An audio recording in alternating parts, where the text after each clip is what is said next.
Assalamualaikum warahmatullahi wabarakatuh. Teman-teman, kita kembali melanjutkan pembahasan tentang skill TOEFL kita yang ke-9 masih dalam structure, yaitu use noun clause connectors correctly. Langsung saja kita lihat definisinya ya. Noun clause adalah klausa yang berfungsi sebagai kata benda. Adapun fungsi dari noun clause adalah ada dua, pertama sebagai objek, yang kedua sebagai subjek. Cara menentukan noun clause itu sebagai objek mudah saja. Jika tempatnya terletak di depan suatu kalimat, maka dia berfungsi sebagai objek. Nah, jika tempatnya terletak di belakang suatu kalimat, maka dia berfungsi sebagai subjek. Noun clause, klausa benda. Maka yang namanya klausa pasti dia memiliki connector. Fungsi dari connector ini adalah menghubungkan dua kalimat menjadi sebuah kalimat majemuk, di mana salah satu kalimatnya berfungsi sebagai objek. Kita langsung lihat saja contoh dari noun clause sebagai objek. Ingat, kalau dia sebagai objek, tempatnya terletak di depan suatu kalimat. Kita lihat, I know when he will arrive. Kita tentukan dulu I, garis satu kali, yaitu dia subjek. Kemudian now adalah verb, kita garis dua kali biar nggak bingung ya. Ada connector, yaitu when. Kemudian ada subjek lagi, yaitu he. Will arrive, ada verb. Nah, sebuah klausa itu kan minimal harus terdiri dari connector, subjek, dan verb. Kita lihat connector, subjek, dan verb ini ternyata posisinya itu terletak di depan kalimat. Bisa kita ingat polanya, yaitu subjek, verb, connector, subjek, verb. Kemudian yang kedua, noun clause berfungsi sebagai subjek. When he will arrive is not important. When adalah connector, he kita garis satu kali adalah subjek, will arrive adalah verbnya, kemudian is adalah verbnya. Ada dua verb seperti ini, maka sudah bisa dipastikan bahwa di belakangnya pasti ada klausa. Ingat, klausa minimal terdiri dari connector, subjek, dan verb. Karena dia terletak dan posisinya itu di belakang, maka dia berfungsi sebagai subjek. Itulah kenapa disebut dengan noun clause as subject. Polanya bisa kita lihat connector, subject, verb, verb. Mudah ya teman-teman.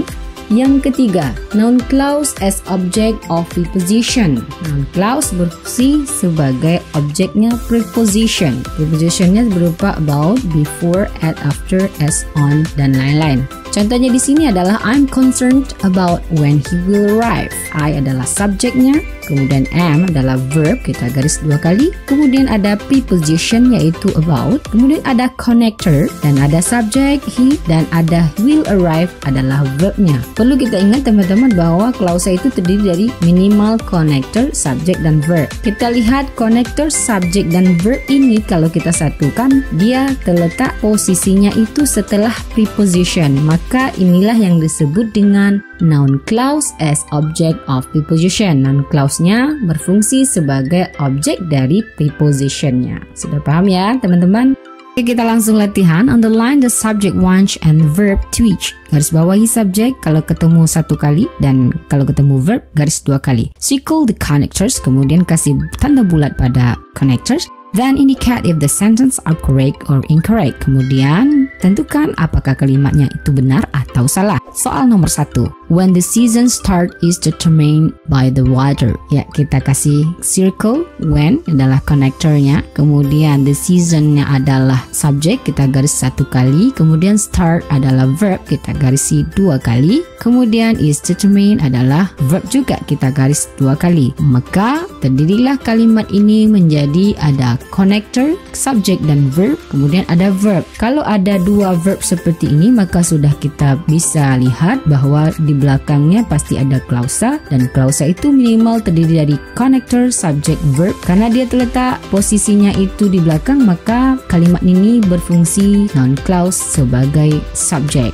Otomatis kalimat ini adalah benar, correct. Yang kedua, the manual how the device should be built. The manual adalah subjeknya, how adalah connector, kemudian the device adalah subjek juga, kemudian should be built adalah verb. Maka sudah bisa kita lihat juga ada connector, ada subjek, ada verb. Kalimat nomor 2 ini noun clause berfungsi sebagai objek. Kenapa dia berfungsi sebagai objek? Karena tempatnya terletak di depan suatu kalimat. Kita lihat di depan kalimatnya itu itu hanya ada subjek, manual. Kalimatnya harus ada subjek, ada verb. Berarti yang missing di sini adalah verbnya kan? Dan rumusnya itu ada kan subject, verb, connector, subject, verb. Berarti kalimat ini yang missing adalah verb. Otomatis kalimat ini adalah incorrect, salah. Oke, kita lanjutkan. Choose the correct answer. Blah blah blah blah of the patient deteriorated rapidly was not explained. Kita lihat blah blah blah of the patient. Sebelum kita menentukan apa isinya A, B atau C atau D, maka kita tentukan dulu. Kita garis satu kali kalau kita ketemu subjek, kita garis dua kali kalau kita ketemu verb. Dan ternyata kita ketemu verb yaitu deteriorated. Kemudian ada verb satu lagi yaitu was not explained, juga verb. Mana subjeknya? Apakah dia butuh subjek atau gimana? Kita lihat. Apakah Y jawabannya? Tidak ya, karena dia butuh subjek dan connector. Karena ada dua verb di sini ya, otomatis dia butuh connector dan subjek. Condition hanya subjek saja, tidak ada connector. Kemudian apakah because? Tidak juga, hanya connector saja. Nah, jawaban yang paling tepat itu adalah ada connector, ada subjek. Berarti jawabannya adalah D. Why the condition of the patient deteriorated rapidly was not explained. Jadi ada connector, ada subjek. Pertanyaan ini noun clause berfungsi sebagai subjek. Teman-teman, demikianlah pembahasan kita tentang use noun clause connectors correctly. Mudah-mudahan bermanfaat. Assalamualaikum warahmatullahi wabarakatuh.